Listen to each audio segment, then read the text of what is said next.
nauso ang prenup shoots, drone shots, at same-day edits. Ang mga kasal noong dekada 80, inire-record sa mga Betamax tape.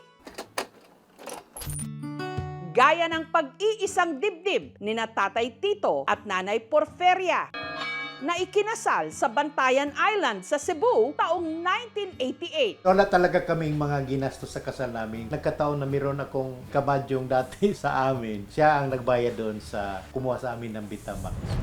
Pero sa paglipas ng mahigit 3 dekada, nabaon na sa alikabok ang kanilang wedding video. Wala na rin silang Betamax player. At ang tape nagsisimula na ring amagin. Napunta siya ng alikabok dito sa loob ng lalagyan. Huli pa namin napanood yan nung nandun pa kami sa kabilang bahay. Parang napabayaan na. Ang sit-sit naman.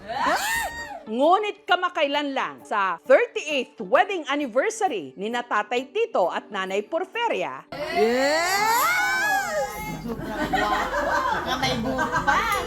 ang kanilang mga anak merong pasorpresa. Grabe yung SDE nyo, 1 hour ha? Pogi! Nakita ng anak ko yung Betamax namin. Talaga hinanap nila para mabuo ulit. Mas maganda ko ngayon. Tuwang-tuwa kasi parang nasariwa yung mga nakaraan. Anong mga alaala ang muling nabuhay sa lumang Betamax?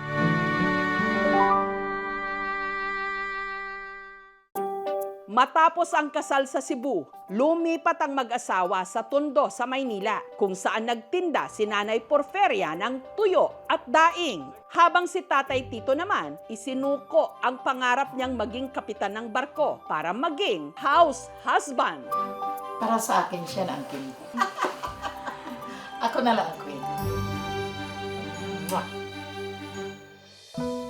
Seaman o marino noon si Tatay Tito at ang madalas niya noong maisakay ang tiga Bantayan Island sa Cebu na si Porferia. First time kong pagsakay, saka paluwas din siya ng Cebu. Nag-lock agad yung mata namin.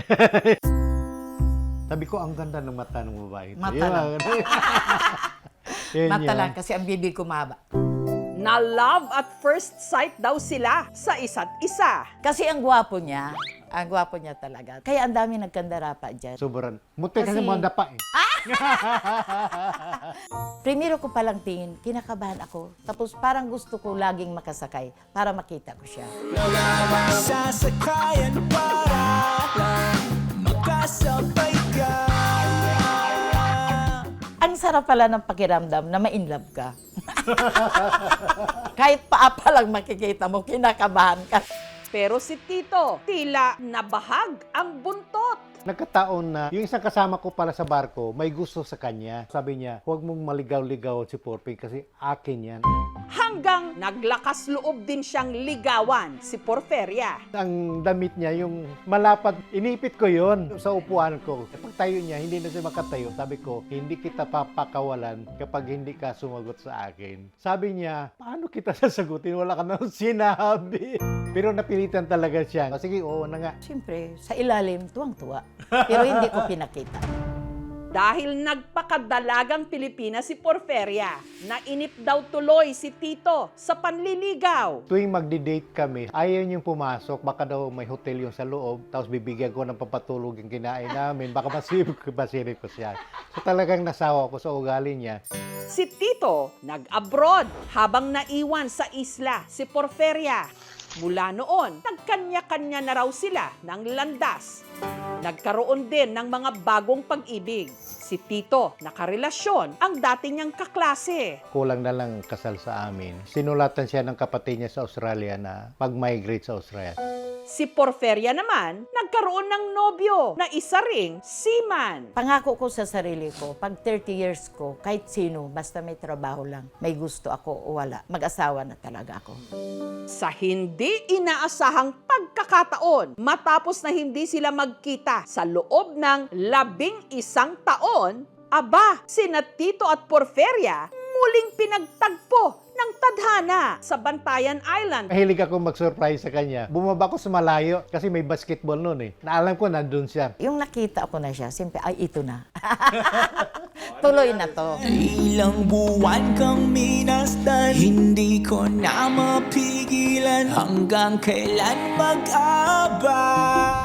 Si Porferia, may nobyo man noon, mas nanaig pa rin daw ang dati niyang pag-ibig kay Tito. Nagpakasal kami kaagad noong July 23 para hindi kami maabutan. Dahil uuwi yung fiancé ko, sabi ko, kami ata ang tinadhana. Sabi niya, okay lang, basta masaya ka. At para maging memorable ang kanilang biglaang kasalan noon, pinakoveran nila ito. Yun nga lang, sa katagalan, hindi na nila muling napanood pa ang Betamax ng kanilang kasal.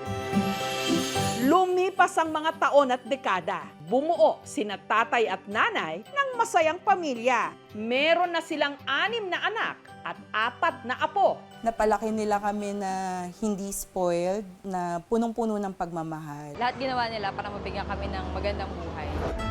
Dahil hindi pa napanood ng kanilang mga anak ang video coverage ng kasal, naisipan ng kanilang mga anak na ipa-digitize ang Betamax tape ng wedding video ng mga ito. Ang kinomisyon nila para gawin ito, si Aurora, na mahigit 2 dekada nang nagdi-digitize ng lumang mga video. Karamihan nga raw sa kanyang mga kliyente, celebrities. Jose Marichan, si Sir Mark Bautista. Para ma-convert, gagamit po tayo netong Betamax player. Itong player na to ay connected sa computer. Once na na-play mo na siya, pipindutin mo na tong captured. Aantayin mo lang siya na mag-read. Kailangan mo siyang tapusin from start to end. Anong mga alaala ang muling nabuhay sa lumang Betamax? Susunod na! Makalipas ang 3 araw, tagumpay na na-digitize ni Aurora ang wedding video ni na tatay at nanay. Makikita sa video na bisperas pa lang ng kanilang pag-iisang dibdib, abala na ang kanilang mga kaanak na nagtatadtad ng karne panghanda. Yung isang tiyo ko nagbigay ng baka, yung isang tiyo ko nagbigay ng mga baboy, na isang tiyo ko nagbigay ng kambing. At sa araw ng kasal mismo, ang mga tagpo, hindi gaya ng mga wedding coverage ngayon na aesthetic. Ang mga kuha noon, natural lang. Walang dinidirect, walang kinokoreograph. Larawan lang ng isang malaki at masayang selebrasyon. Aba, at meron pa palang plot twist. Ang mananahi ng wedding gown ni Porferia, pinagsilosan pa niya. Inireto raw kasi ito dati kay Tito. Pero sa kabila ng masayang okasyon, mapapansin na parang nakasimangot ang groom. Nung gabi na yun, gusto niya nang tumabi. Sabi ko, ay, hindi pwede yan. Kailangan talaga, mabindisyonan mo na.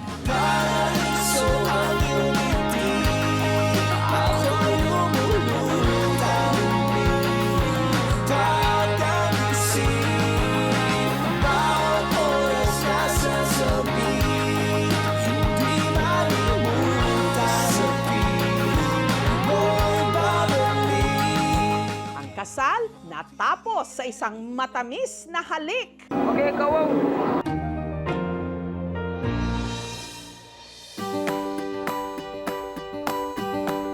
Pagkatapos ng kodakan, tuloy ang lahat sa reception kung saan ang highlight ang napakalaking pillar wedding cake na uso noong dekada 80.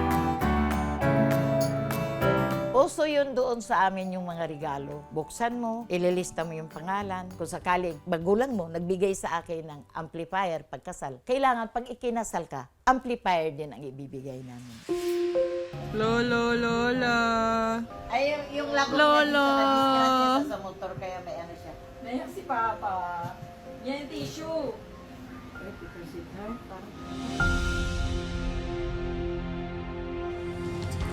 Balewala kung lumagpas pa ko saan man pato, di hihinto. Balewala ng sukli ko sa'yo, sana'y mapansin mo, ika'y gusto. Hindi ko akala na 38 after sa kasal namin, may asim pa rin yung misis ko. Paraiso ang iyong ngiti. Dahil saan man tayo magpunta sa mall, hawak kamay pa rin. Mahal ko. Simula pala noon hanggang ngayon, hindi nagbabago ang pagtingin ko sa iyo. Kung bibigyan man ako ng pagkakataon na sabihin sa akin, kung sino man pipiliin ko ulit, walang iba yun kung hindi ikaw. Paraiso ang iyong ngiti. Sa tulong ng makabagong teknolohiya, muling nabigyang buhay ang mga alaalang muntik nang mabura ng panahon. Walang filter, walang retake o eksenang prinaktis. At kahit kumupas ang kulay at lumabo ang mga imahe, may isang bagay na nananatiling malinaw, ang kanilang pagmamahalan. I love you, sweetheart, more than me.